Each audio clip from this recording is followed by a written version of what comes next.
soul with happiness. Everything is better when together every step of the way.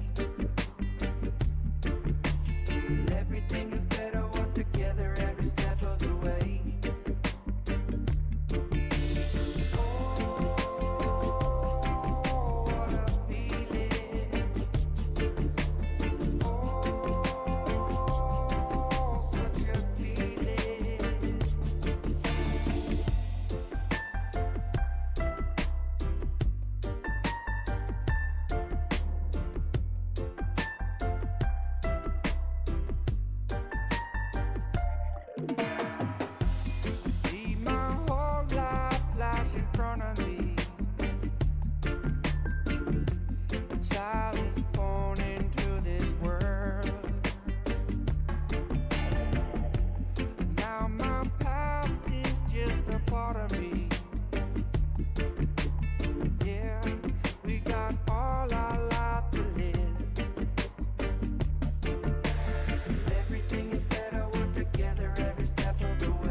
what's going on top of my couch.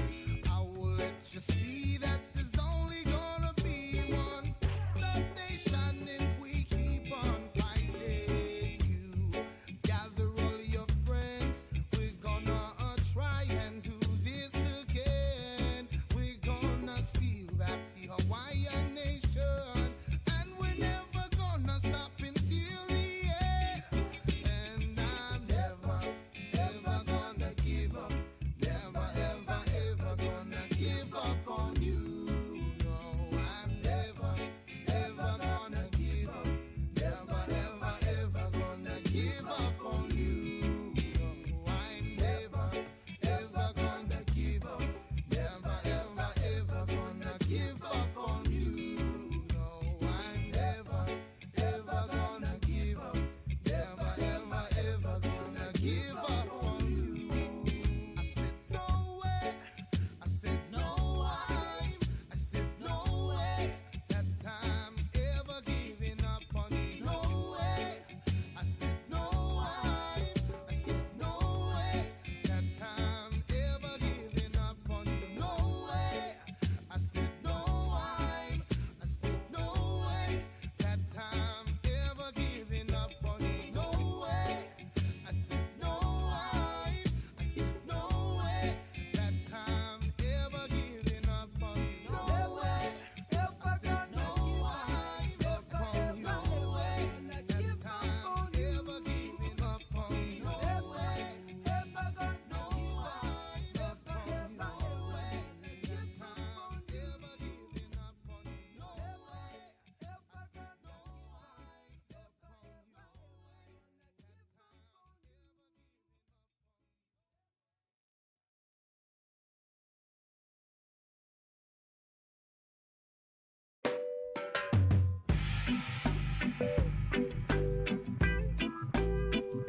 Oh yeah.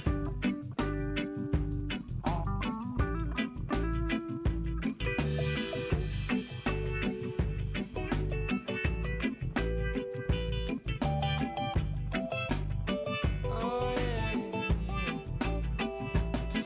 The sweetest love you give to me, it makes me feel fine. Every little word that you say to me keeps my heart on time. Red blood flowing like a rough rapid when you are nearby. Ain't no doubt, cause it's plain to see you set us so fire. Something so true is what I get from you.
scheduled all the way to a Thursday. So these teams only been together for about 4 days. Is there anything that you think with just brand new league, brand new teams, especially this early, that we're going to see today that may just make it a little bit extra to view?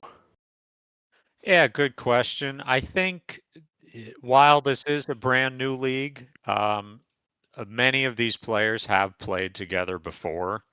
I know, on one team we have Sinelin and Testai who just got off teaming together in That's true. Babylon Smite. So I think we have a lot of that. I think there's going to be synergy here already. These are not like perfect strangers. So I'm looking forward to seeing how well they still gel together. No, yeah, that's a solid point, especially 4 days after the draft, right? These little head starts on synergy could definitely be a turning point. Like you said, Sinelin and Tess were just teammates for an entire season and then playoff push over in Babylon. So definitely a chance that we see some unreciprocated synergy here as we see a Loki first overall band and then the Yamoja by Gunshow Showguns. So looking into it, it's our first game. Obviously, way, way, way too early to make any type of tier list, though there are still plenty that have already been made over here in the Serpent Ascension League, right? But is there a particular player that you're looking for in either of these teams to really not necessarily carry the load, but maybe shoulder a little bit of extra weight as we see this Nejah ban?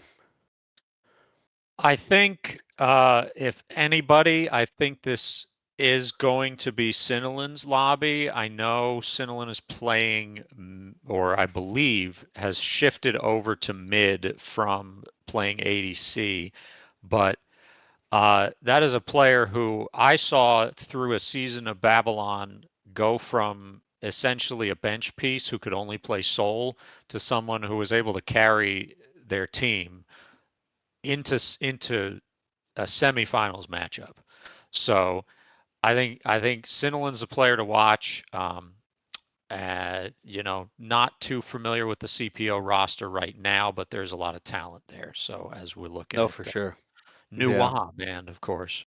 Yeah, Nuwa and then the ever-present Kali of these last couple weeks. Ever since the Techo buff and now even the Techo nerf, Kali just seems to be like one of those premium gods on that P and B percentage there. But like you said, both these teams pretty good. Also, both these teams active in the trade market very soon after draft as well, right? I know OG, we also made a trade with Sinelin here, but very active captains. We've like mentioned that there's only been 4 days since the draft, but also making a bunch of moves, really trying to get into that playoff team caliber so early into the season. So definitely showing some very active captains as we see a Pele first overall pick and then Cerberus and Thor. And now correct me if I'm wrong. I want to say this Pele aspect is banned. So that's normally what we see out of these Pele's, but still, even with the aspect ban taking first overall, followed by the Thor, Medusa, and Ares. They're picking rather fast. Yeah, this is much faster than I normally expect to see. I think the Pele, yes, her aspect is banned, but she's still a very strong god if she can be piloted by someone who knows how to use her. More likely to see her out of the jungle than the solo without that aspect being playable. Um, but still, I think worth the early pick. Um, so I'm looking forward to seeing where we see her go here. Yeah, I mean, definitely pairing it with, two gods like the Medusa and Ares too, trying to force those beads out, like as far as like a relic purchase by all these different gods, maybe creating some extra avenues for this Pele if there's maybe a backliner that doesn't go Aegis or, maybe some frontliners don't go Shell for that extra shield. As we see, this Disco is locked in for Gunshow, and then Humbots and Akate hovered so far for CPO. But I mean, that means that Pele has to be going solo out of all those gods, right? Like I would just assume, even without the aspect. I would assume so. I suppose we could be seeing a solo aspect Hunbats, or maybe somebody doesn't know that Pele aspect is banned.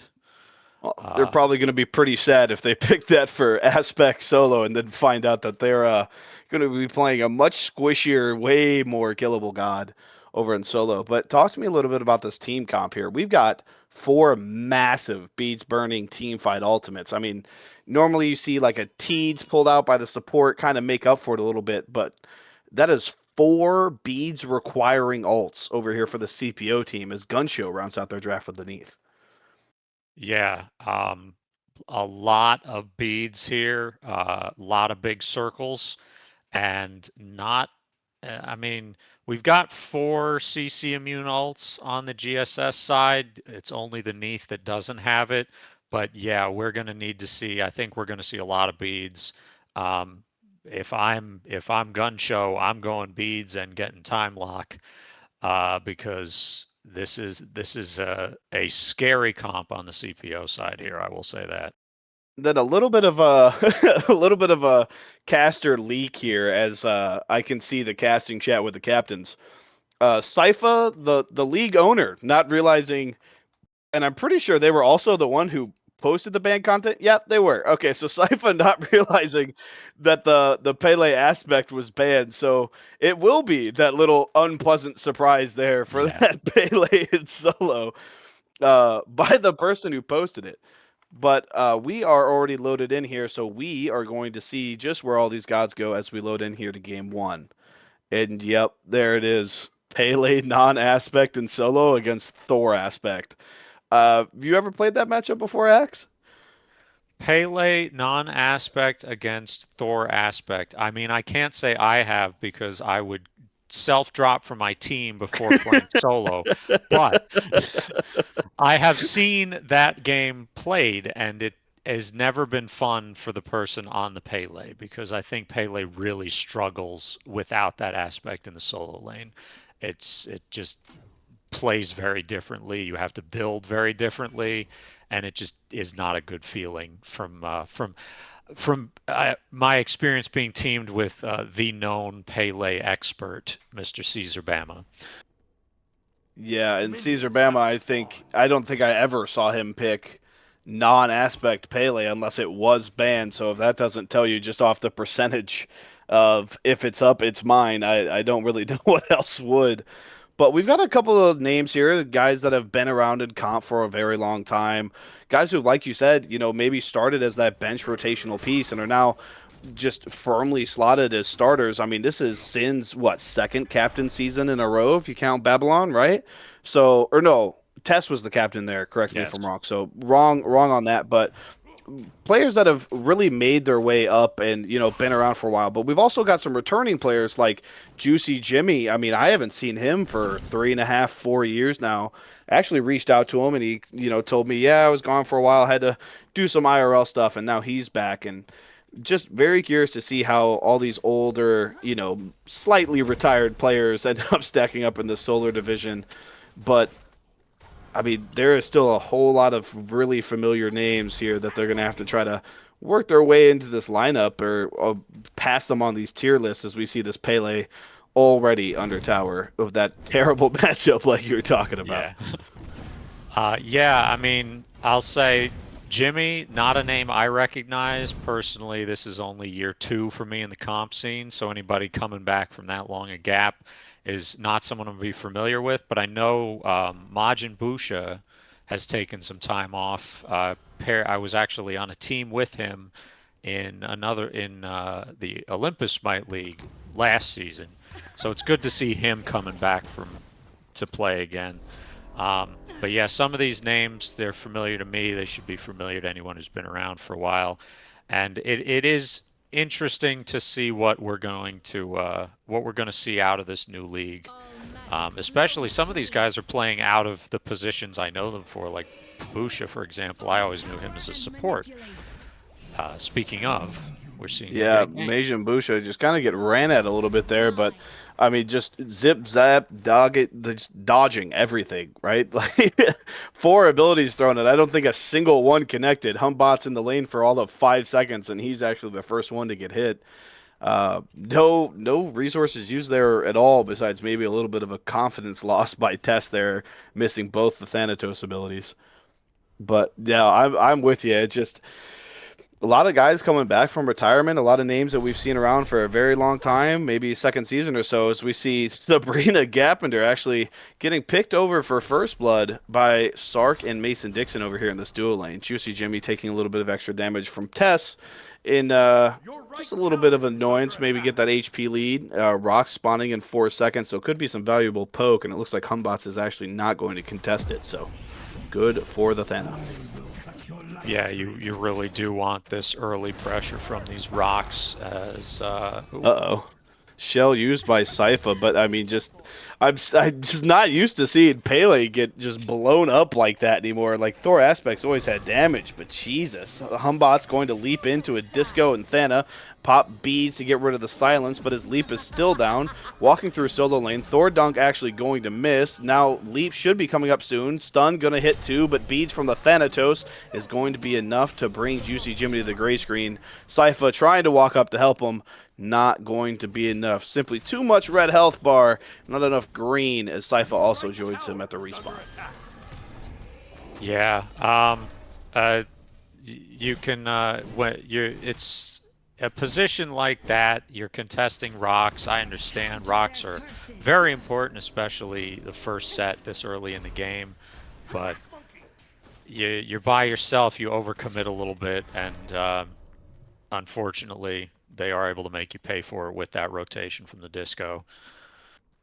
Yeah, especially going in there with that leap. I mean, even beadsing away the silence, there's no abilities left up for you to use. Almost wish he'd have saved that relic there. Ended up surviving all the way from Rock Pit to almost the neutral camp of solo, though, so definitely bought himself a little bit of time, just not enough. And Sypha, unfortunately, paying for it with that additional death. But Zan didn't back here, so he is low on mana. Pele going to ult through, but misses the connection. Gets him with one of the autos, but going to drop it as Thor just passes around and hopefully gets ready to look for this back here, and he does. Yeah, I think once the Pele starts to get a little bit of damage online, right? We see the tier 2 item built. Obviously, Thor now has the full Rune Forge, but Pele is an assassin, so she's going to have a lot of damage to output. So the 1v1 can start to tilt towards you a little bit, depending on how fast you get your defense online, and we're just kind of seeing that here. Yeah, the silence going to stop the stun bots. Thana going up into the air, and he is hovering, maybe looking to land on Juicy Jimmy. Tracking is good. Juicy leaps is enough to create the distance. Fear No Evil going to fear Tess out of there. Humbot's not going to follow up on the 3. Ares pulling in Sark under this tower. Sark going to fall, but Disco connecting on the abilities is enough for Testai to pick up the kill on Dave. Beads used by the Discordia to dodge the Akate ult, but Testai still falls. Now a 4v4, 2 down for Gunshow. But Otters is going to be the team that backs away. Both Humbots and Sabrina Gappender very, very low here. Mid's going to collide a little bit as they make their way back to lane, but Maishin just going to give Disco this ride away as they go back to their waves. I mean, that was a really good counter engage there by Otters. I mean, so far it kind of looked like Gunshow's game. I mean, still very early, right? It wasn't exactly like they had the foot on the neck or nothing, but it was very, very Gunshow sided there to start. But that was an awesome re-engage by CPO there, even when their mid laner got there after the Disco did. Yeah, you see the good self peel. Hammer in by the going to be enough to get Juicy very, very low, but he's going to be up into the sky here. Is the dunk going to be good? No, going to miss wide left. Juicy Jimmy pathing back through mid, and I think Thor thought maybe he was hiding behind the wall there, so Zan not going to connect with his first 2 ults on this Thor. Ares creating a little bit of pressure. Never mind, a little bit more than that. The cripple and the damage from this Akate going to be enough. And Citadin, I mean, I wasn't expecting that damage. I doubt they were either, but still good enough. That early game damage from Ares there is no joke. But, I mean, it's kind of a brawl so far. 7 minutes, 7 kills, and it looks like they're chasing after this Thanatos to maybe get another one. But going to settle for the neutral camp instead here. Cerberus is hovering in the bush, maybe waiting for a leap in, but not too much damage there for Gunshow besides Tess, and it looks like they're going to just kind of path away. Whew. All right. The fight is done for another 20 seconds, Sir Hex. Could you something? Never mind. Cerberus going to hit the stun on Majin Pusha. Now alting, pulling Discordia. Discordia no beads after that last death. Double crippled. But look at the damage from this Ares. Sidlin goes to the gray screen again. Sark does get the ult off on the Hekate, but Hekate going to use the portal from her old ult to go underneath the tower. But look at the stun. Fear no evil. Beads not enough. Testai not able to get in the air, and he's down. And now Cerberus all alone in this mid lane, started with 2 teammates. Now they're just, shaking hands with the minions. All alone into this 4-man that is the CPO mid. And really good counter engage over in the fight in duo. And now CPO actually the one commanding some respect here. That Ares damage was crazy. Yeah, Ares, Bluestone Ares, that damage will sneak up on you, right? We're likely seeing him level that 3 up first, and so you just get a lot of damage out of the fire. Oh no, looks like the chain's being leveled up first. Chains being leveled up, those do sneaky amounts of damage. He's got a full item, so he's getting a little bit of power from that passive too. And yeah, this is kind of the stage of the game where Ares shines in the damage department. And I think Disco's not ready for it. No, I don't think Disco was ready for it either. I think you definitely had it there. And being able to cast it 3 times, getting full damage, because we didn't see Dees miss any of them. So that was 3 full chains, both kills. CPO pulling the skull the second time. Gunshow is there, but the Pele a little bit on this zoning duty. Sabrina Gappender going to blink in, but he doesn't have the ult. There it is. Hits 2, gets beads from both. Now Cerberus leaping in with an ult of their own. 2 pulled. Thana in the air looking for the execute. Never mind, trusting the team instead, landing on the Majin, and he will not get the kill. A huge Medusa ult going to stop testing his tracks, and now just look at the damage. Majin is gone, Juicy's gone, Sypha's gone, Dave's gone, and Gappender going to be the last one to join him. Deicide for this Gunshow team after what looked like 2 minutes of pure aggression from Otters. Going to be a Gold Fury and 5 kills for this Gunshow squad. And what an excellent Thanatos. Just that whole sequence. The ult, you saw a 3-man silence in there. Yeah. And suddenly that just turns the fight on its head, because that's a big stun. It's, you're not able, between that and the silence, you're not doing anything for 3 or 4 seconds. And that makes all the difference, especially this early on in the game. Yeah, and I mean, I pointed it out when he was in the air too, but just having the confidence to turn and not go straight for that execute like you'd see. I mean, let's call it honestly, 7 out of 10 times Thanatos is just going to see the red skull and land there. But instead saying, you know what, my team's got this. I'm going to go just land on Majin. And almost, before Majin could even react, would have got the kill. Dave bought him a little bit of time, but just, it wasn't enough. Tess able to get there and finish them off still through the petrification. It just, the confidence in the team, not something you see 4 days after a draft, especially on a Gunshow team that I think has made, 4 trades so far?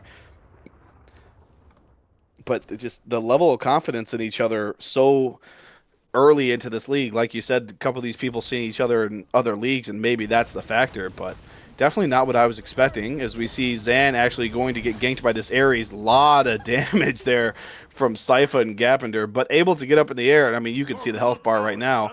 Going to click the 2 and blink in, but the ult not going to connect. Still on the chase though. Wall on the CC immune Ares is popped, but now the chain going to miss. He can't hammer out of here if he has a cooldown. He does. Gets back underneath this tower.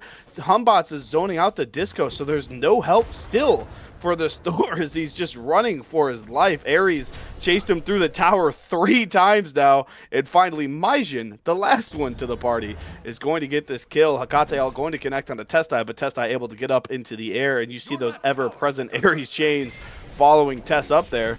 But Tess landed on this XP camp. I don't think they expected that Humbots was still just going to be there. W King as a pyro is pulled by the CPO team, but 3 ults down on that chase. So Gunshow, never mind. Gunshow also used 3 ults. I was going to say they had an advantage, but no, everyone ulted and there was still only 1 kill.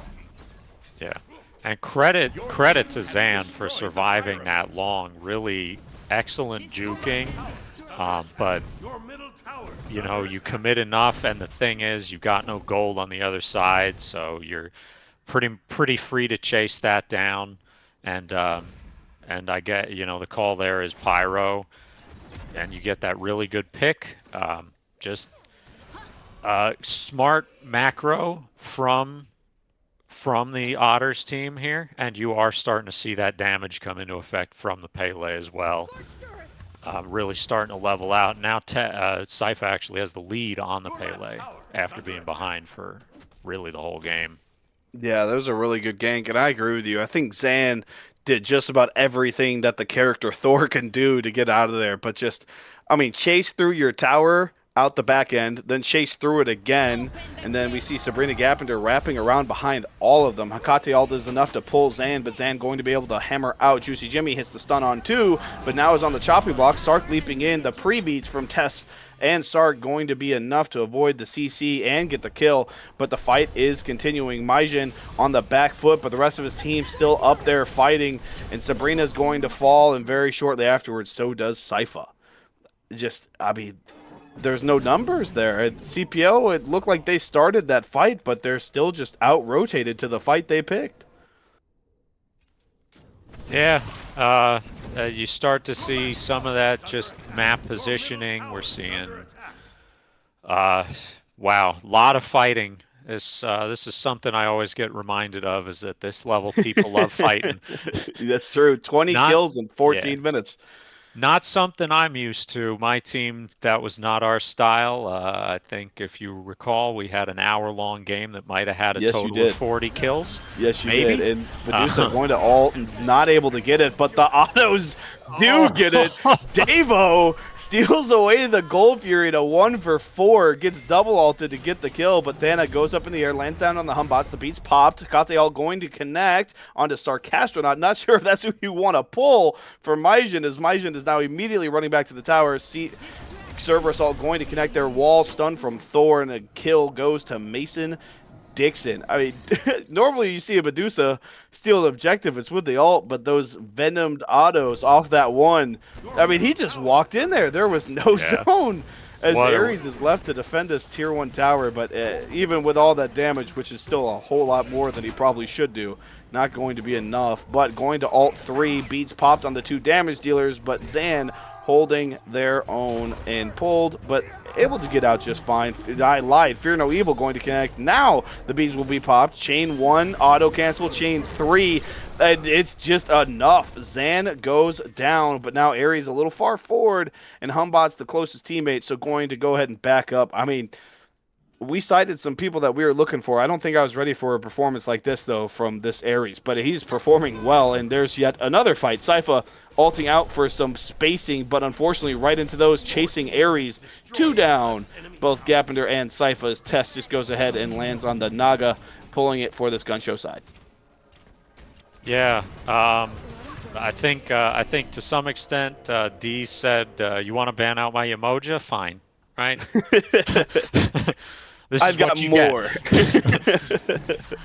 But just in that one, that's the downside of Ares. You don't have mobility. We see that blink. It is not upgraded, so we don't see the combat blink. We don't see a Cersei's Hexstone on the Ares. So once you're overextended, that's it for you. You've got your ult, you got your chains, and you get to die.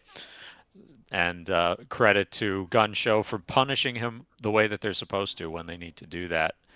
And very kind of a sneaky 6-0 performance so far from Mason Dixon on the Neath.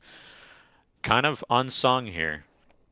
Yeah, I mean, 6-0, normally you'd say, oh yeah, 6-0 on the winning team, but if you look at these level leads, it's only about a level and a half in most of these other roles. Pele actually having the level lead as Sark goes ahead and ults Sabrina Gappender, almost gets him under the tower, not going to be enough. Ares connects onto 1, but doesn't end up pulling anybody. Thanatos was in the air, finally lands. Ares is executed. Now wall stun, Humbot stun, Hakate ult, pulls 3. Huge combo from Maijin. I lied, pulled 4. And now Sark also falling, double kill. Davo on the late rotation gets the 3rd. Sinilin shutdown. Testai going to blink in is enough to get Maijin, but will Davo be able to finish? Not looking like he's going to chase, but he does have the HP advantage. I was not expecting Tess to just blink in there, but the explosive just damage out of that Thanatos and those Hydra auto cancels just enough to finish Majin off. But a huge four-man pull there gets him 3 in what was a very, very losing fight. Yeah, I think that that ult is probably the difference between mid ritual and mid ritual plus fire giant there. So good on him for hitting that ult, which is already back up as he respawns, by the way. That's Good, crazy. lot of assists, lot of assists Yeah. on that Spirit Jesus. Desolation. But as And that production is pointing out for us here, Morty, 3.5K lead for this Gunshow side. But these fights was Gunshows, then Otters, then Gunshow again. Now kind of back in the middle here as Otters has had a couple re-engages that look pretty good. Pyro is pulled and going to be secured by Gunshow as well, extending that gold lead we just referenced. But here, so far, if you're looking at the CPO Otters team, had some fight wins, stolen some objectives, pulled a couple of objectives, though it did go their way. Who is a player that you kind of need to get it, get a little extra, right? Go to that next gear if they want to see Otters win this game. I think for Otters right now, I think we're seeing good ults and good play out of Devo, but I need to see him showing up sooner. I need to see him not getting cleanup kills, right? Because that Yeah. Medusa ult should win you a fight, and all we're seeing it do right now is pick up a kill on the back end. So I think that's where we need to see our big leverage, especially because you've got Ares and you've got Hunbats who are supposed to be burning beads, right? So you need to be following that up. And I think we need to see him showing up and positioning and being here for him faster. And I think that's going to be the tipping point. Yeah, interesting point. Otter's backline, not necessarily as aggressive as their front, as we see Ares blink into 4. Does get the beads. Double petrification for Dave. Beats the Thor ult, but the Thor ult misses. Now Thana up in the air. Does land on Dave. 1-for-1 trade. Akate ult as he lands, but the Blinking Abyss able to get away from the the stun as Majin threw it. But now Otters is chasing Thana, and Thana is chasing, or excuse me, Gunshow is chasing them. Majin hit by the Cerberus ult, thrown back to the team, but still alive. Stun connecting onto Mason Dixon. Now he falls. Sabrina Gappender joining him, and now just the Pele and the Humbots here. Sypha is going to ult in. Hits a lot of damage onto Mason. Does get the shutdown. Huge shutdown for Sypha, but it's not going to be enough to get away. Traded out, but a massive shutdown for the CPO side, but still 4 up for Gunshow. Not necessarily sure if you wanted to make that trade. Yeah, you end up with a 3-for-1 in that fight. I respect it. You get a lot of gold. You get probably at least 1 level, but yeah, if you don't lose fire and you don't lose gold, it probably comes out in the wash. So. Yeah, and I mean, the Pele getting it too, who is the one winning role, at least as far as levels are concerned, for the CPO side. But we did see Dave there at the start of a fight, which I think was the first time we'd seen that so far. Granted, the Gold Fury pit in his backyard, but he was there for the start of that fight and did get a 2-person petrification and then able to trade out 1-for-1 with Zan there. So definitely had a little bit of impact. It just seemed like everything after that 1-for-1 not necessarily going CPO's way. Yeah, and we're seeing this as a pause comes through. We're seeing this dance that Devo is doing, and he is showing up. All right. So we're seeing this dance around that Devo is doing, and yes, credit to him for being there sooner. It's at this stage of the game, right? You're starting your level, what is he, 17, 18. You've got Yes. 3 items online. You do need to be here. You should be if not done farming, then getting close. You need your pen. You're about to get that. He's got both the sub items of Titan's Bane. I need to see him putting out more damage, especially if we look at his build. He's going full ability damage here. We've got the Avenging Blade, the Oathsworn, and the Heartseeker, and I'm just not seeing enough right now. I would have to look at damage numbers, but from the eye test, it just looks like we have a pretty big gap coming out of the ADC role that's turning these fights in a big way. Yeah, I mean, at the end of the day, Dave is 5'5", and Mason Dixon is, I think, like 10-2 or 11-2 at this point. But we are going to transition to a little bit of a break here as we wait for these players to get their technological issues fixed, and then we will rejoin you to bring you back to this game one.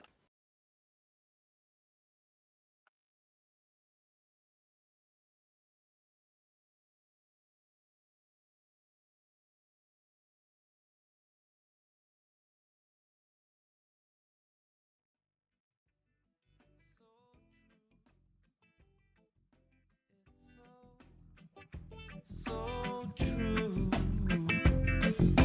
It's so, so true. It's so, so true.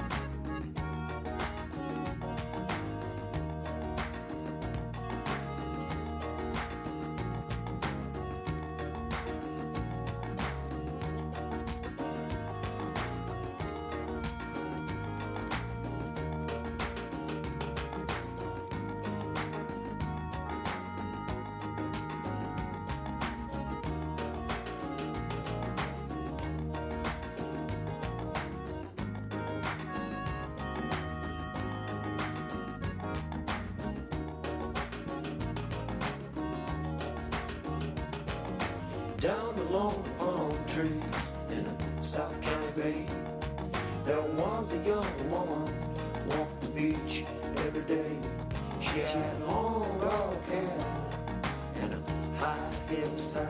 She was full in the bosom with a dark brown eyes, the devil's woman with the devil's curse. Satan's lady. She was a devil's nurse. Fortune teller's sister, born and bred, laid down next to you and stroke your head. She had a way about her, it's hard to explain. Bring chills to your body and blood to your vein. The devil's woman with a devil's curse. Satan's lady. She was a devil's nurse.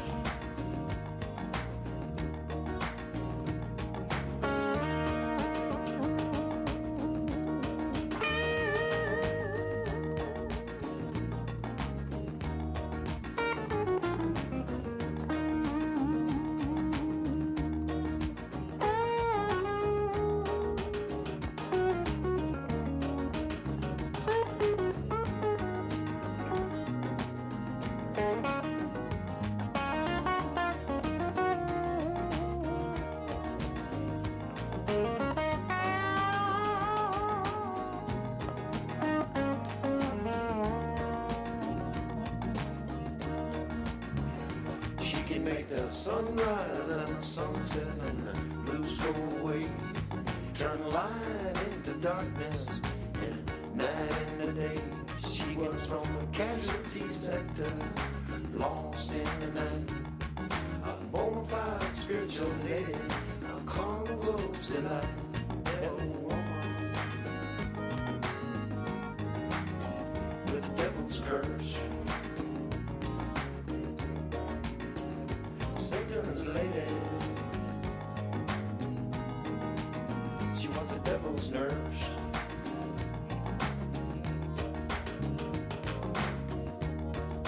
Satan's lady.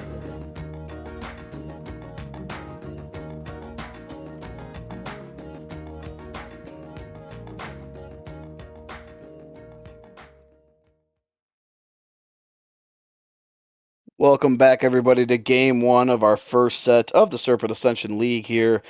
Gunshow out to a 5K lead as CPO and them kind of dance here around this Gold Fury pit. But before this fight kicks off too much, you know what? Maybe I'll just wait until after this Gold Fury dance is done. So far, I mean, 38 kills in 21 minutes, probably not enough to have an active discussion while they're dancing. We do see Thor wrapping around here on this Otters side, and he is going to be ulted here by the Ares. Ult for ult being traded, but now Thor in the air is looking for the engage. Lands onto Dave. Dave, no beads. Fear no evil enough to peel out Zan. A little bit of extra return damage as Majin is getting all in by Tess, but Tess able to get up into the air. Majin still killed by Sark before he can land, however. Dave cleaned up by Tess. Silence onto 2, super low health, but no one's connecting anything. Tess able to walk away. Ares dying behind him. Zan falls for their sins, however, but going to be caught out is Sypha all alone. Juicy still trying to chase down Tess and does connect onto that 3 shutdown. Juicy for Tess. Oh boy, and that's another big shutdown. This time going that side of the Otters, right? Especially you've got the Hunbats is several levels down, but The enemy team has destroyed the you Gold Fury. just not the way you want that fight to go. Not the kind of positioning you want to see here. So you're burning an Ares ult on one person. You don't even get a beads off of it, and then just a lot of damage getting put out onto those carries very soon with very little peel, apart from that Bat's ult, which doesn't even hit the target it wants because he's still at his beads. Yeah, those 2 semi-global or global ults, whatever you want to call them, with Thor and Thana, definitely makes diving quite a bit easier when they simply can't stop you from going up into the air. But something that we talked about during our break, and something you can see right here on full display, with the CPO like just having all of this beads burn, even after the fight, Gunshow has 3 beads up. And ironically here, that Neath, the beads down, they popped that in the Gold Fury pit on accident. As we see Ares does pull this Neath, and finally the Neath goes down. The one with beads that were down, Sypha ends up falling. Fear no evil going to connect on the 2, but Thanatos still had the beads. Sarcastro not going to ult them off, but not going to be enough. Humbot's going to beads, finish off Testai. Majin dying off the screen. But that's what we're talking about right there. Fear no evil pulls the beads of Thanatos. Okay, but why weren't they down last fight with all of the ults?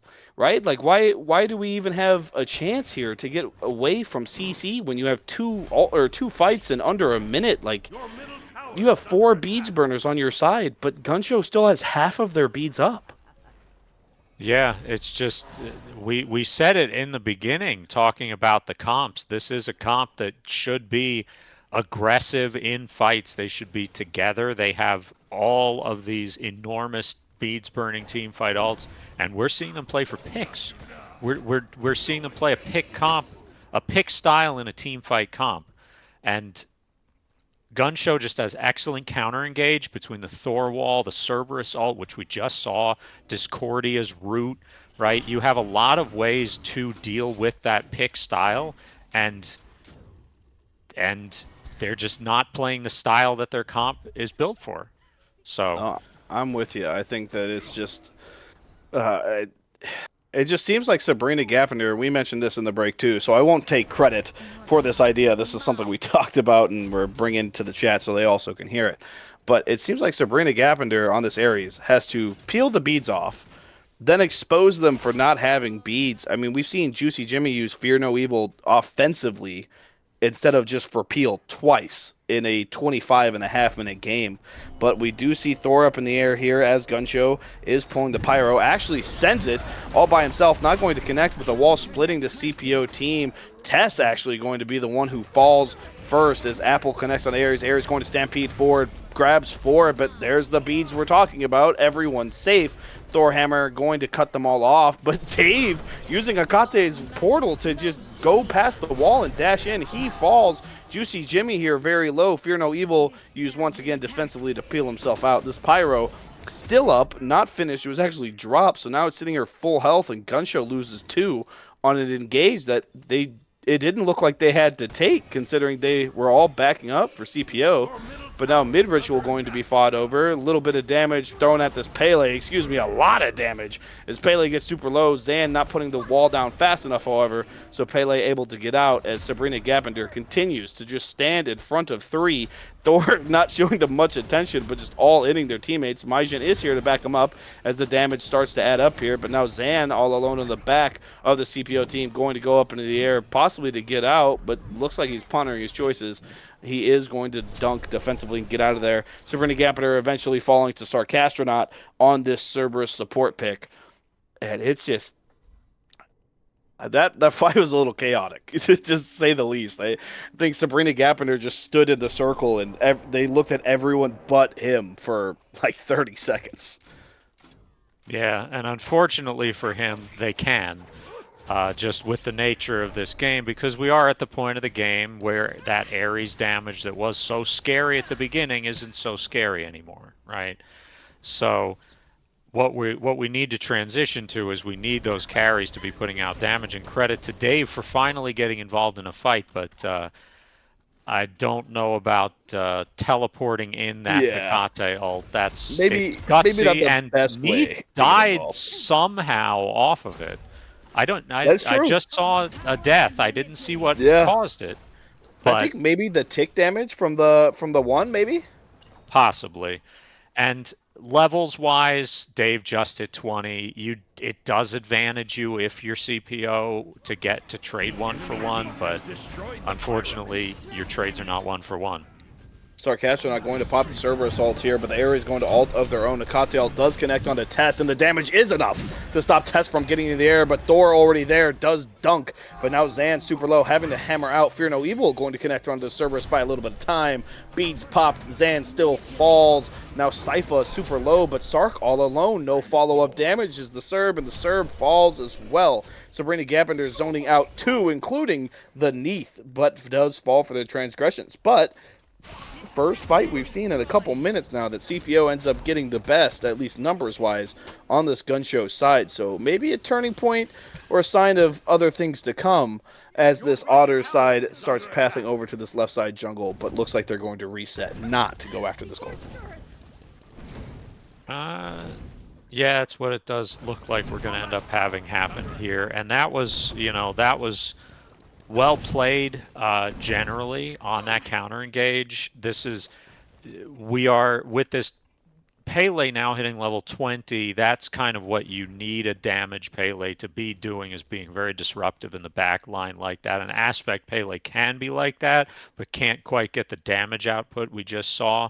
So good job by Sypha to play it that way. I think that really helped turn it, because you kind of had that Thanatos just left on an island. Just basically in time to get killed. And we can see it on the mitigations charts there too. Even the non-Pele aspect still at 24.5 mitigated compared to the Thor at the 29. And then you see them equally high up on those damage charts, fourth place in both the midi and the damage. So no aspect, but still doing pretty well in both of the major stats that are monitored for solo laners. But you could probably call some of that a little bit of fake damage. Just a little bit, though. Not a lot from lane, because obviously all solo damage numbers are real. Yes, of course. But we talked about it during the break. We talked about the beads burn there. But another thing that we talked about is that Mason Dixon right now at 10, 3, and 13. We're not saying his name a whole lot because these fights are just kind of all over. But you see it there, 10 kills, but 24k damage, and this Disco, 7 kills, but 42. So maybe that's why we're not talking about him yet. Doesn't look like they had that full burst on, and they didn't build for it either. They went to Sunbeam, the Kins, Titan's Bane, Odysseus Bow, right? Just a lot of attack speed for this Neith, as we see the cripple going to run straight into that Strife is the CPO team, and now going to back up as I guess the Strife really scared them. But Thor all going to land down, connect onto the Ares, but beads are popped, Blinking Abyss popped. But look at the damage! Just standing in front of them is Tess for the second fight, and it's just, they can't get up to the air fast enough. 1-for-1 is the trade, though. Sypha ending up falling as well. But that's the second time now that we've seen this Thanatos go in and then try to ult out for safety, but just the numbers are finally getting online for the CPO side, and Tess is starting to get some deaths for it. I think 3 or 4 kills now, or 3 or 4 deaths without getting a kill for Tess. But the Gold Fury dance continues while we're speaking. Sunder actually popped on this Ares by the Cerberus. Gunshow does own the pit, but CPO clearly not willing to give it up as the dance continues. Strife going to connect, the one going to connect, but a couple of your damage onto the Ares, but he still remains half as this Gold Fury is pulled. They do have Zan on the zone with the Thor, but we see Humbots over on the neutral cramp possibly going to wrap around behind them, and it looks like he will. Fear No Evil is not up, but he is Stunbots here, so could be a nice stun. It is 3-man stun for the Stunbots. Beads pop, and Mason Dixon is getting blown up. Fear No Evil finally thrown, but he's already got the kill. Shutdown is Juicy Jimmy, but his job's complete. Mason is down, and Sabrina is able to steal the Gold Fury away. Yeah, really, really well handled by Jimmy there. Just to, this is why I always get on my team's case about warding everything around that Gold Fury pit, any objective pit. Just nothing there, and so he's able to get a really good flank and a really good double stun and set up that fight, and very well put together by the rest of his team to follow up on it.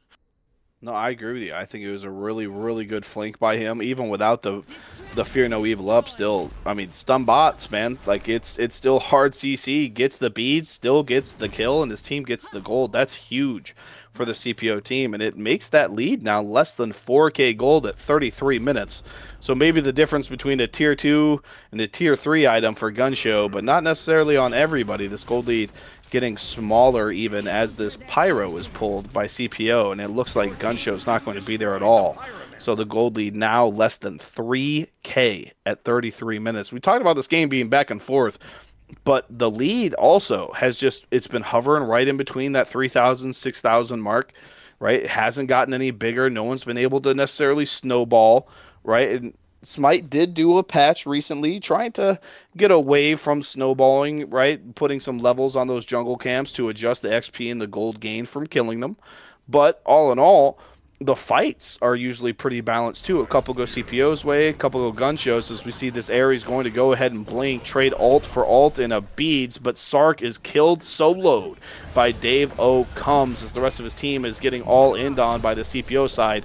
All the ults being popped. Dave O gets a double kill, finding Mason Dixon as well, but now he's rooted. He's, never mind, not crippled. Going to hammer away is Zan, and the Thor lives, and Majin ends up being the one to fall. Disco going to dash away. Ares is starting to show some signs of damage, however, down to a quarter health as this fight continues in the jungle. Testai going to burn the beads, but the damage not enough to finish the kill. Blinking Abyss to create some distance. Now he's in the air, hovering for some executes, going to find one onto the Ares, and then find Juicy Jimmy right afterward. Double kill for Testai as this fight is flipped over on its head. Now Davo, the only one standing, trying to get away. Thor not going to connect, but he's all alone in no man land, halfway up this solo side, hiding in the gold camp. He does have some burst damage. He could trade out for one here, but Tess on the wraparound, no, not going to be enough. Thor wall and Disco 1 going to be plenty to send Dave to that gray screen. Deicide for Gunshow. Man, and what a flank from Tess there as well, right? We said it with Jimmy in the last fight. It was Tess in this fight. Just completely turned that on its head. It looked like it was going entirely the way of CPO, and then 2 dead on your side turns into 4 dead on their side, and it's just and then 5, and then that's that. And now you get almost free EFG. Burns always kind of slow. Oh, Majin not seeing the Thana in the bush. The silence connects, but the sight doesn't. Still enough, though, with those Hydra autos. He's just chunking. Majin goes to the gray screen. Fire Giant still being pulled by Gunshow, and we'll see the rest of them walk up. It looks like Sypha going to the red buff, but no one trying to just walk into the pit like Majin. Unfortunate. You got to keep awarding them bushes, man. Them junglers love them. And Testai just giving Majin a little bit of a reminder that that kind of stinks. Dagger does go to Sarcastronaut. on the Cerberus. So now you're already kind of having a little bit of trouble. Though Dave did just solo Sark, granted, ADC soloing support might be his job description, right? But if you're using resources to kill a support, go ahead and double them. Being able to resurrect, especially on what is a huge health bar, looking at that build and a lot of active items as well. Not necessarily going to be fun as Gunshow looks for this tower sweep. Yeah. And we talked about the kills versus damage for the Disco and the Neath here. And that was about 10 minutes ago. The Disco had 40k. Now we see 70.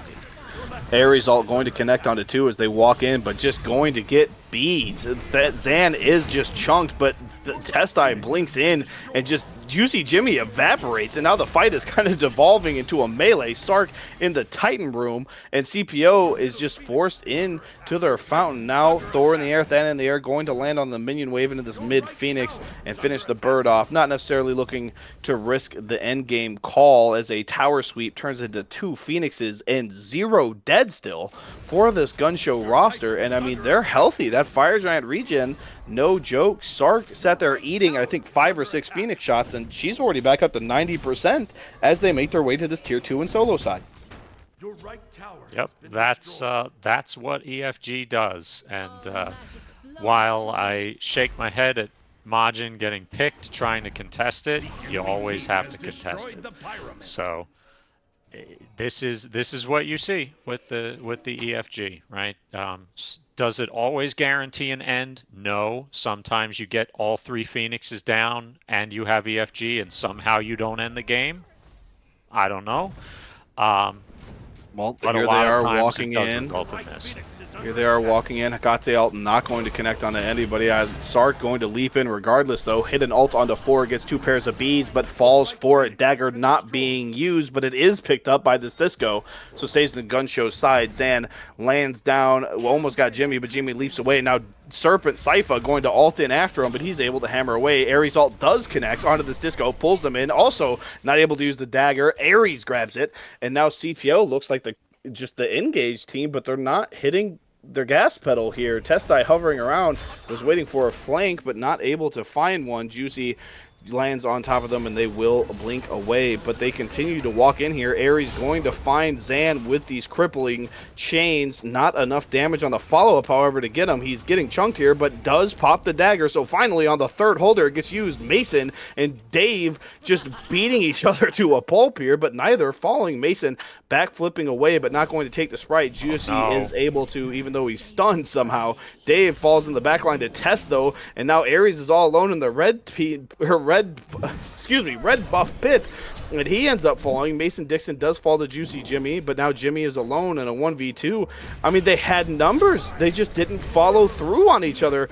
Does connect onto Testai here with the ult, but Test going to trade out the ult as well, landing straight onto Majin Busha, and then there goes the Hagate. Quadra kill for this Thanatos. I don't know, right? Like you said, these guys have been playing together a couple of times now, right? Maybe not necessarily the league, but the 2 people we cited taking some hiatus were Juicy and Majin here, and maybe that's got something to do with it, because, I mean, a 5v3, and we're still somehow outnumbered in these engagements, and now Sypha, all alone for 15 seconds, has to try to defend a Titan room, tries to 2 and blink, but just doesn't have it synced up correctly. Now Cerberus going to ult him in the air and buy enough time for this Titan to go down. All the damage in the world does get Tess, but I don't think it's going to be enough. Does end up falling, and the Titan is slain for a Gunshow victory game 1. Wow. What can you say? How many kills did we have? 78? Something like that. 80 It was kills? a lot. It was a lot. Yeah. If it wasn't 80, it was pretty 18 close. kills on the Thanatos, 11 on the Neath, 12 on the Medusa, 9 on the Disco. Boy, oh boy. 77,000 damage. 30,000 self-healing for Thanatos. Yeah, I mean, it seemed like your Thanatos out self-healed your Hunbats's damage. Yeah. It's wow. Yeah. What a game. Testai had insane game, but We will be back with you guys for Game 2 and maybe break down Game 1 a little bit more as we wait to get into P&B.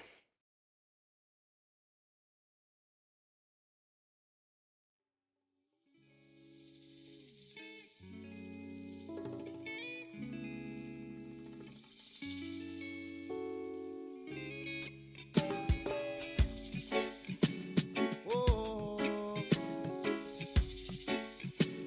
yeah.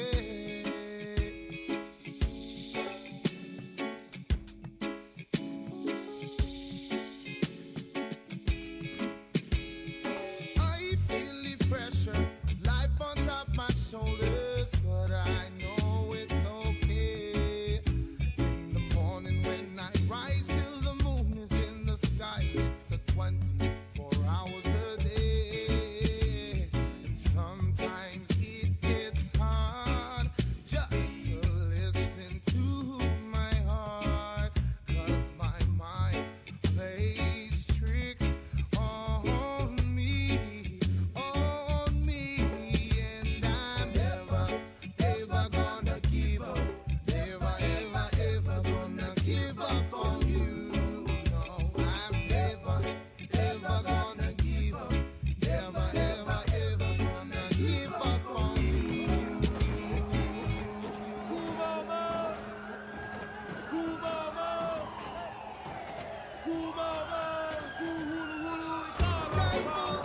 I hear every day about people wanting to unify. We can't we know at all, always on different sides. How the hell are we ever gonna unify? I've got an idea. How about you come over to my house and I'll tell you what's going on top of my couch. I will let you see that there's only gonna be one love nation if we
with the devil's curse. Satan's lady, she was a devil's nurse.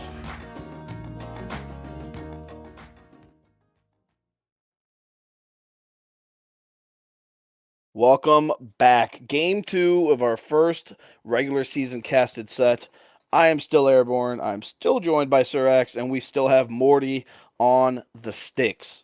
We saw a very back and forth game 1 there, Sirax. Otters ended up losing it at roughly the 35, 40-ish minute mark there off of an EFG push and then a rough fight in a 5v3. But we saw a lot of really good moments for both teams. Is there any particular player or, maybe something that CPO could kind of change up in the team fight, maybe clean it up for them a little bit as we get into this P&B phase? Yeah, I think when we get into the team fight phase, we need to be, if we are CPO, we need to be more aware of where Testai is, because I think that Thanatos turned at least 3 team fights with big ults, right? Yeah. And obviously you're not getting the Thanatos again, but you need to know where the jungler is. And I don't know we want to ward up. We want to be calming that, and I think that's how you turn them, because that's that counter engage that was turning those fights in a big way. No, I'm with you. Testai had an amazing set. Very, very big ults there in that team fight phase. I mean, we saw it a couple times, even in the laning phase. Gods evaporated under that damage. And we see the Kali and the Yemo banned here once again. And then the Loki as well getting repeat banned. The thing about these fearless leagues, right, is even if you lose the game, right, like you can't just respect ban the Thanatos, right? It's already gone. So these bans usually don't change a whole lot here, right? If you're willing to ban them in game 1 with all the gods up, probably willing to ban them in game 2 with, 10 additional gods gone. So Dua suffering from the same fate as their repeat band. But I'm with you. I think Tess had an amazing game. And like you said, kind of just the loops, right? Like we saw Juicy Jimmy, excuse me, pulled it off in the Gold Fury pit the one time as Daji gets banned. And we saw Testai pull it off a couple times as well. So both teams really needing to keep their eyes on where these junglers are, because both of them had really, really big moments. But if you're Gunshow here, we just saw, right, the insane success that they had with these 2 semi-global alts. And like you said, both those gone now. Fenrir getting banned, change of pace, and we actually see Neja, who was banned last game, picked here first overall for the CPO side. But is there a particular god you would like to see maybe Tess get here as we look forward to the second, third pick for Gunshow? Yeah, so I think if you are Tess, right, you're missing probably the 2 biggest semi-globals. You're it depends on what style you're looking to play. You're looking for that same kind of wraparound engage, then we see an Achilles and a Kabrak, and one of those is pretty likely going to Tess, although we No, I'm could be with you. picking our solo support. Looks like a very different direction here. If one of these are going for the jungle, though, from Thanatos to possibly an Achilles is quite a different change of pace there. But there is the chance, like you said, those could be that solo support, as we see Princess Bari hovered for CPO here. But assuming that's not jungle, right? I think the only semi-global left, or at least that's commonly played in jungle, would probably be Apollo or like Rat. Yeah, Apollo, Rat, maybe Mordred. Although Mordred's kind of lower on the priority list for most teams these days.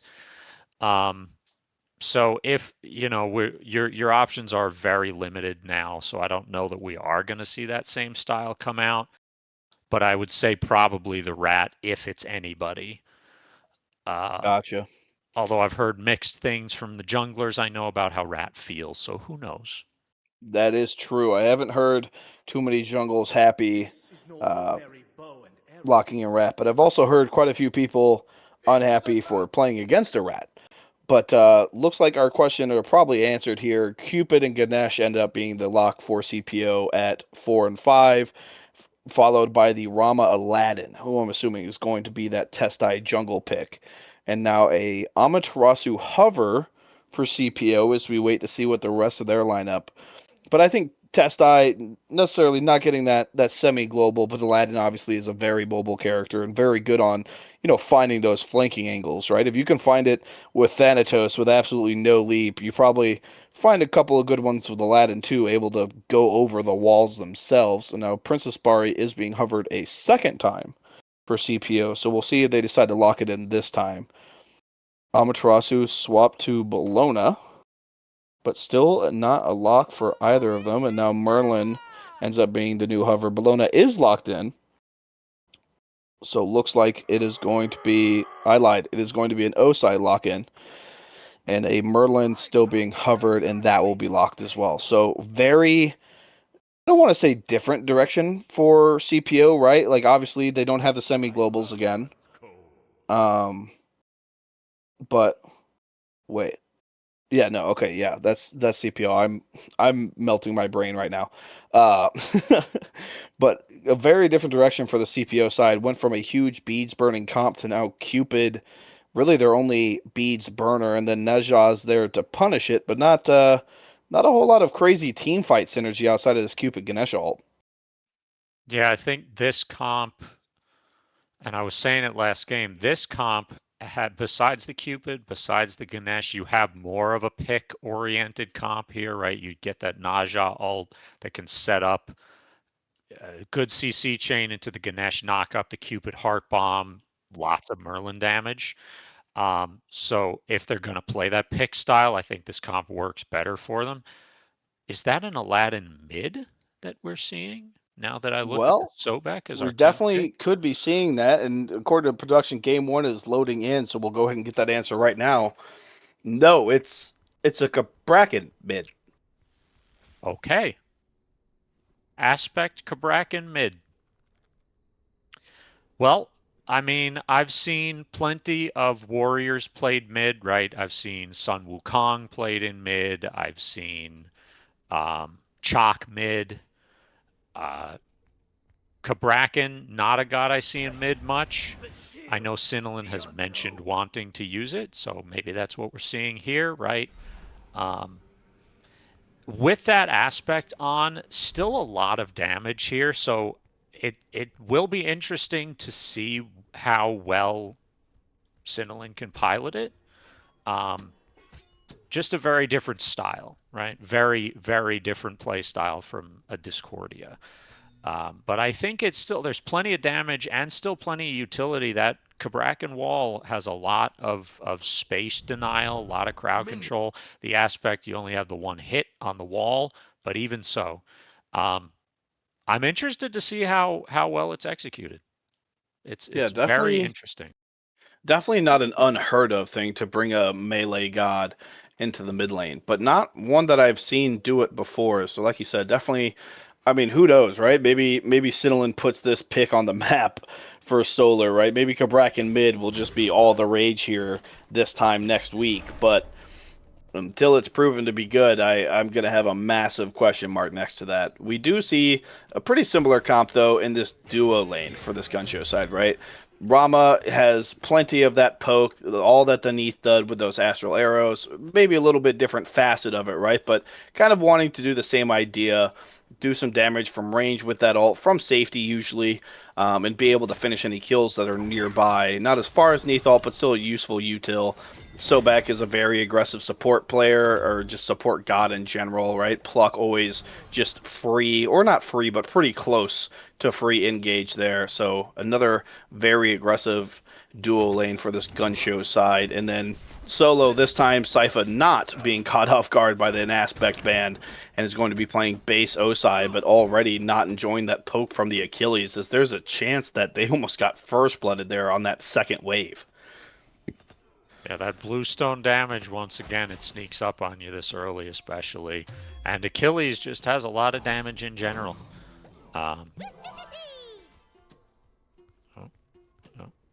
Yeah, Mason on the Rama, I know he oftentimes prefers his more ability-based hunters, so it's interesting to see him go to one of the more auto attack focused, probably the most auto attack focused hunter in the Yeah. game. Um, but you know, it's I know he can pilot it just fine. I'm sure he's gonna play it well. I'm interested to see if he goes the same Transcendent Sunbeam bow build. More of an ability-based build, but you know, we do still see the Sunbeam on Rama every now and then. Bit of a throwback. You don't see the Sunbeam bow much anymore. Not too much, as we see this dual lane from Gunshow actually just going to go ahead and walk at Otters. Does get the beads off of this Cupid very early into the game. Sunder is going to connect a leap through by this Rama, still trying to get this first blood. It ends up getting it Dave, following at the 2.5 minute mark. First blood for this Rama. Yeah, that's the perils of laning against a Sobek. You get your beads for free, more or less. Dash in by this Neja in the solo lane onto the Achilles, but I don't know if they enjoy this trade. Osai very low already, and now Testai here on the counter engage. He's still alive for now, but not for long. Sypha falling to Testai as Testai gets on the board very quickly once again. Now Juicy Jimmy is the one forced under tower in the solo side. Yeah, and good counter rotation there on the side of Gunshow. I wanted to say this a little earlier. A little more action. No, good. That's just kind of getting poked out here. The CC from the Sobek is kind of proven king. Now Juicy Jimmy is in a 2v2 for this blue buff, and now he's very low again. Execute coming through for the Achilles does connect, but now Zan's super low. The shell is popped, and the execute is good. Double kill and double execute for this Achilles, and now I think Sypha's in a position where this lane's probably doomed. Yeah, very good fight there from both sides, or from both members of the Gunshow team. You know, just good time on the shell, good body blocking in general to keep that Achilles alive. I wanted snipes to... in the air. Does he connect? He does. Majin ends up falling as well. Beads popped by the Rama off of the Ganesha knockup. The silence coming through on the Sark. Sark doesn't have a whole lot of mana, but still able to just walk away from Juicy and Sabrina there.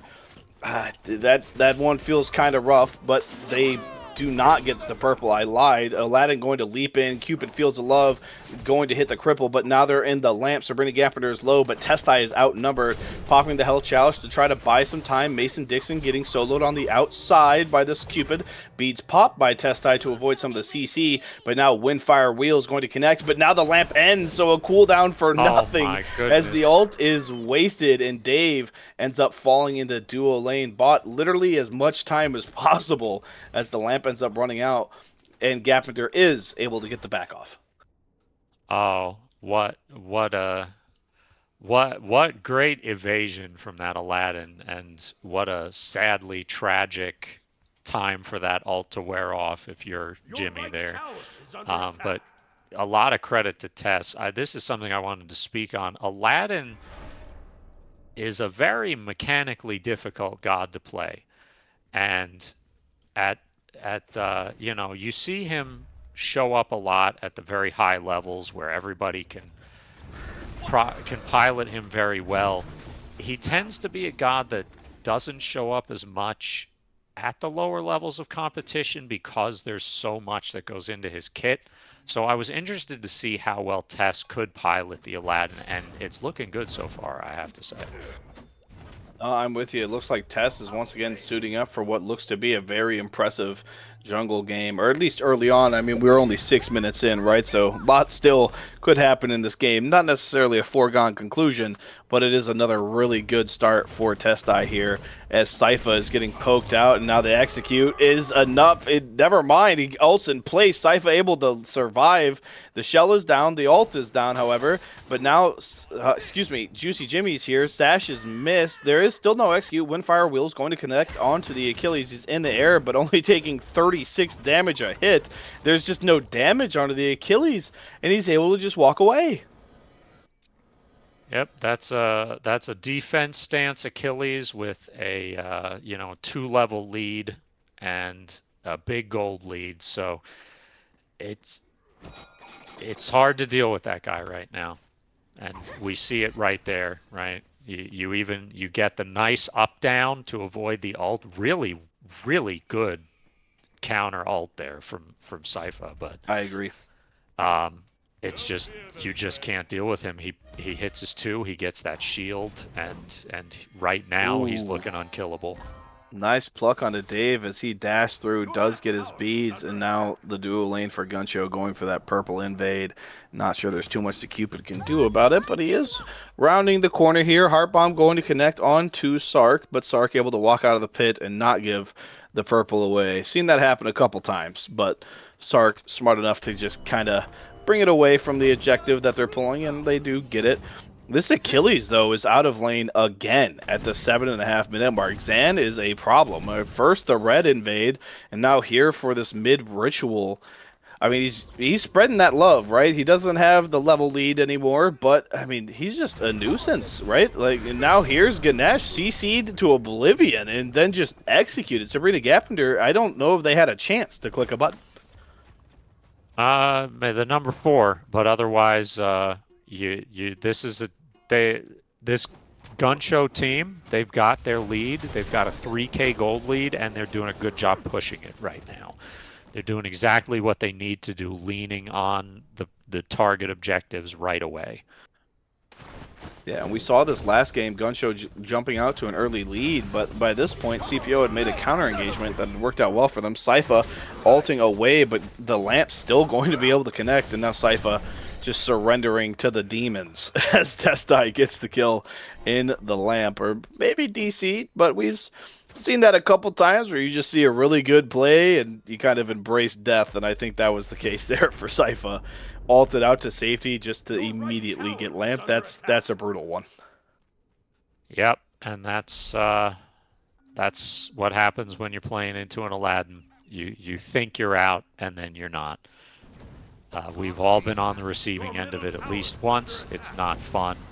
But again, credit to Testai for this Aladdin play here. Sash onto the Kabrakan, Windfire Wheels pulling him up in the air, but Zand is here in mid again. It's Majin is getting quadruple dove at the 9-minute mark. Juicy not able to finish the kill, and now the execute from Sobek not going to be enough, using the iframes off of the Sash, but it, once again, not enough as Zan is just below the mid-tier 1 for the, fourth time here at the 9.5 minute mark, and now it's going to be a very early goal pull for Gunshow, but not before they catch Sabrina Gapender at these XP camps, these little furies here, and force his ult out. And now Zan is on the zone. Testai going into the pit for some DPS. Gapender is walking up, but doesn't have those Dharmic pillars anymore. It is also very, very low health and behind in levels, so not too tanky. Zan is focused on Dave, though. Heart Bomb does connect. He misses the execute, however, so Dave gets to survive another couple minutes here. Not so much luck for Sabrina Gapender, however, as Kabrakan comes through and finishes them off. Stunned good by Zan onto Dave. I'm not sure if he has a dash up. He doesn't. Dave falls to Kabrakan as well. Zan not able to get his own kill. And then all 3 snipes connecting from Mason Dixon to finish the kill onto Juicy Jimmy, going into 3 kills and a Gold Fury for nothing besides a couple of cooldowns. Yeah, and this is night and day for what we're seeing here for the way Gunshow was handling these fights in game 1. Right, they were really susceptible to the counter engage. They were getting disrupted a lot by the Ares, and this time around they're doing a lot better job not letting it phase them. Really pushing the fact that they have a big lead. They're up to 5K, 12 kills already in the lead. This is Sypha going to ult over the wall into the red, able to finally get away. But, I mean, we see the damage right there from the Kabrakan just onto this Osai. Osai only has golden blades, so not necessarily too tanky. Dash away is the Ganesh, but pluck onto Juicy Jimmy. The Sash buys him a little bit of time, but not enough again. Rampage for this Aladdin. Testai off to a 5-0-4 start at the 11.5 minute mark. So already a third of their kills, or almost a third of their kills from this last game, 11 minutes into this one. And the CPO team is a very scaling comp, right? You got the Merlin, who, I mean, we all know what Merlin looks like at 30 minutes, whether they're down 2 levels or up 2 levels. The Merlin gonna Merlin. But we got to get there if you're the CPO team. And right now, Gunshow, like you said, it almost looks like they're not necessarily targeting Gapender in these fights, but they're showing a lot more attention to him for sure, as we see this pyro pulled now for Gunshow. Yeah, and I think, you know, some of that could be a game plan. Dharmic Pillars is thrown onto the pyro pit, but Testai barely alive and able to leap over the wall. Kraken ult to create a little bit of space, but Testai is already gone. Wind Sprite the chase, but there's the CC stun, root, cripple, slow, and Sabrina Gapender falls. It's looking really one-sided right now. Gunshow isn't giving them any room to breathe anywhere. I mean, their reds are invaded, their tier 1 towers are dove, their jungle's down, and it's not necessarily by them. Like, CPO, they're not really giving them a path to walk back into this game. Yeah, and I mean, you look at these level differences. You've got 2 levels on the Aladdin, you've got 2 levels on the Sobek. You know, you're at this point, your Merlin and your carries and your solo are about the same level as the enemy support. Well, we'll see if that continues as we see a 3v3 started off over here in dual lane. They're all inning on this Rama. Ramming beads. Now he's in the air, but Devo is all alone in the back against a Kraken. The snipe's able to finish him off as Devo falls. Mason is still low, however. Windfire Wheel's going to take one up into the sky, but it's the Sobek. There's not any kill potential there. And plucked away is Sabrina. Thought they saw a little bit of daylight, but not enough as they're pulled back in. They started the fight, and it's still just 3-0 for this Gunshow side. Kills 18-1, gold lead over 7K, and we're not even at the 14-minute mark yet. And still, you look around on the map, and you're like, well, they must have left something, right? CPO's got a chance to pull this.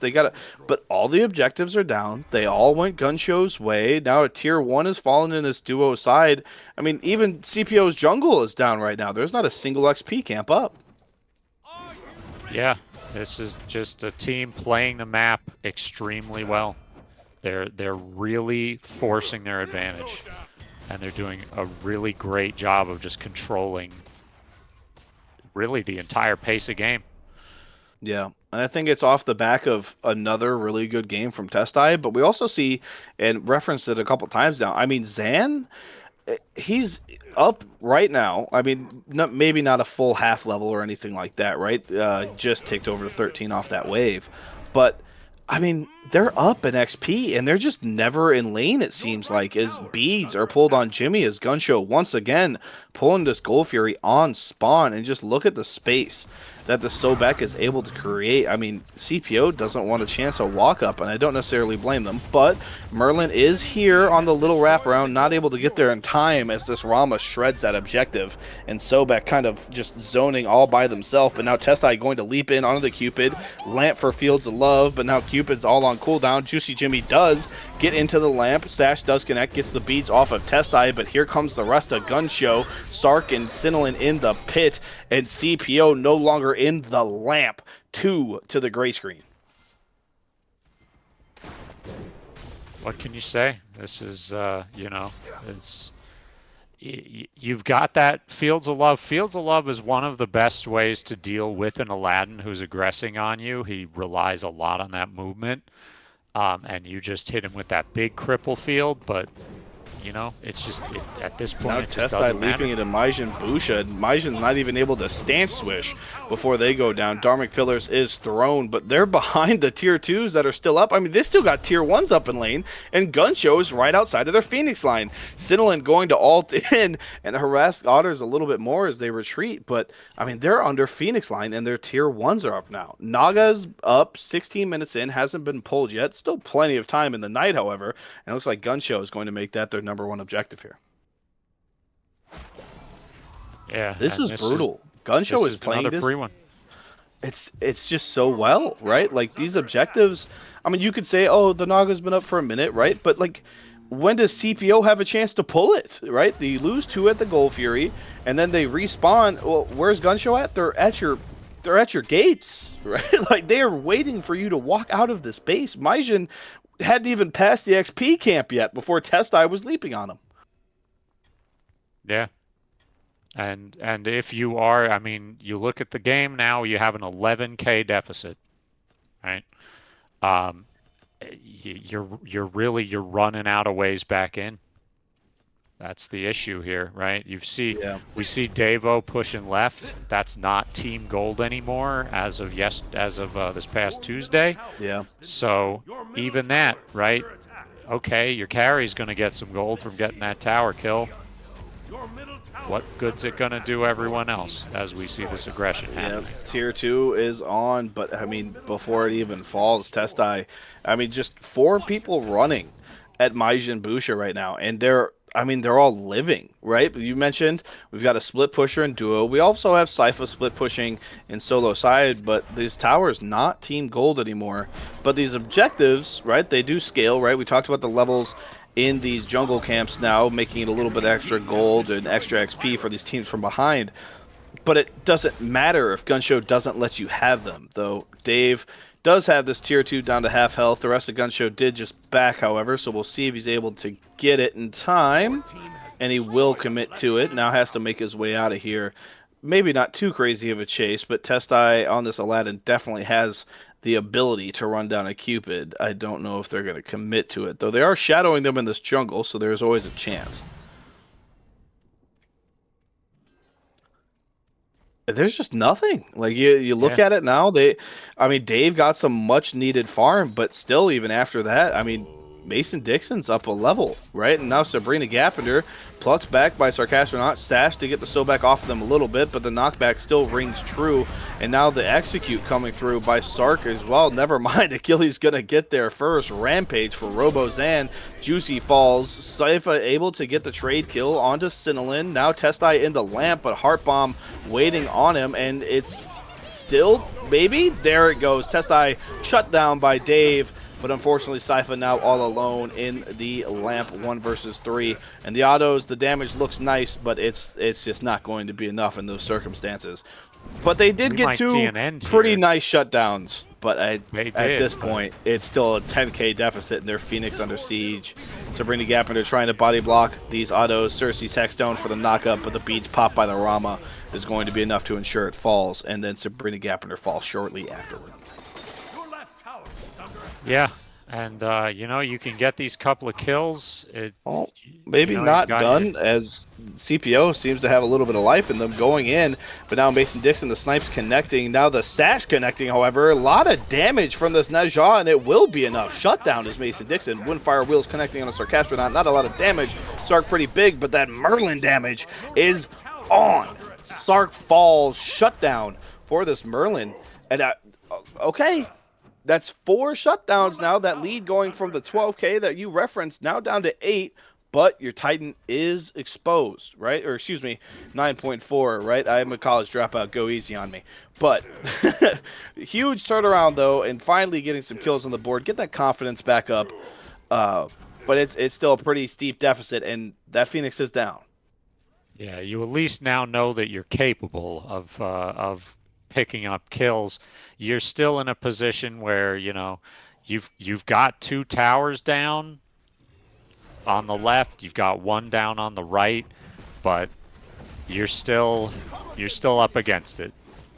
And now we've got a fire giant pull at 20 minutes, and I don't think if you're CPO, I don't think you even can contest this. I don't think so, not without your Cupid. And I mean, we see it right now. Sobek on the map is zoning out both the Ganesha and the Merlin. Ganesha going to dash through eventually, but the fire's already gone, and now you're in danger. Sark plucks you back at this point. Now it's back into their team. Sundering going to hit both Juicy and Sabrina. The silence buys a little bit of time, but not enough for Juicy to get out. Windfire Wheel is going to connect on the Mason Dixon as Sabrina Gappender falls to Test Die, and now it is Juicy on the block, and he will fall. Sarcastronaut getting their 6th kill of the game. Fire on 5, dagger in hand, and Titan is exposed. Cupid still on this split push, and they didn't finish that Phoenix. There it finally falls, but now your back's channeled, but they're in your room, right? Like they're in the walls, right? They're waiting on you.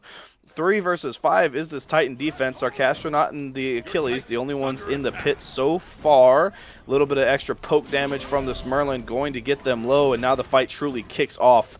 The Titan is being killed, or excuse me, poked a little bit. Aladdin going to connect with the lamp onto Dave, however, and that's a lot of damage that CPO needs on this defense. Gone. Dharmic Pillars creates a little bit more space around this Titan, but this Titan is at half. Testai able to finish off Sabrina Gappender. The Titan being dropped and now picked back up as Sypha falls. Merlin and Najah trying to do what they can. Merlin damage on the Test looks nice, but they're still on your Titan behind you. Sash going to connect on the Robo Zan. Windfire Wheel is going to connect on the Mason Dixon. The damage looks good, but not as good as that Titan health bar hitting 0 as CPO versus Gunshow ends in a Gunshow 2-0. Yeah, what can you say about that one? That was Gunshow getting a lead, pushing their lead, and just never letting up. I mean, just very well played all around by that Gunshow team. Especially another huge game from Testai. And credit to Sinelin for 2-20 on that mid Cabrakan. That is true. Maybe it is the pick. That is true. Outdamaged the Merlin 11-19, though we did see Robozan in the mid tier 1 at the 7-minute mark. So maybe give Majin a pass, as that mid lane was not necessarily a 2 versus 2 or 1 versus 1 with solos rotating like that. But yeah, at the end of the day, like a 2 versus 5. Yeah, a sub 23-minute game, a 2-0 victory for Gunshow. And I mean, they had some problems finishing things off there in game 1, maintaining that lead, but it didn't look like any of those problems persisted in the game 2. Very dominant win for them. And I think so far Testai has to be that MVP, though we saw a really good game out of just about every player, if not for sure every player on that Gunshow roster.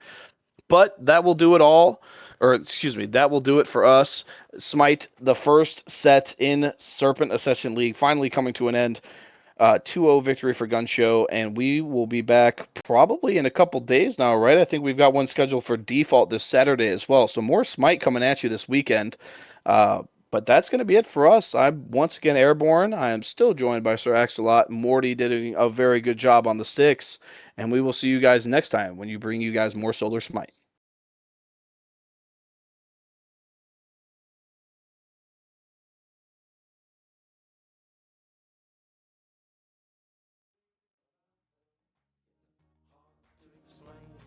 Bring chills to your body and blood to your vein. The devil's woman with a devil's curse.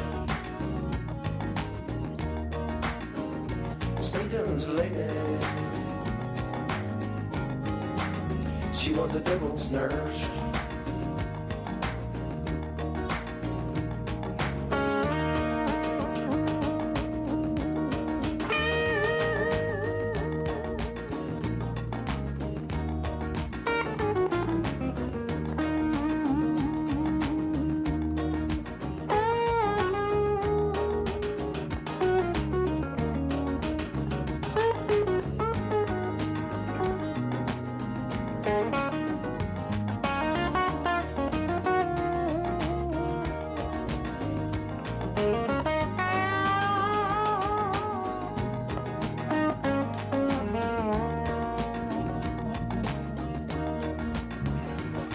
Make the sunrise and the sunset and the blues go away. Turn light into darkness and night into day. She was from a casualty sector, lost in the night. A bona fide spiritual lady, a carnival's delight. Devil woman with the devil's curse.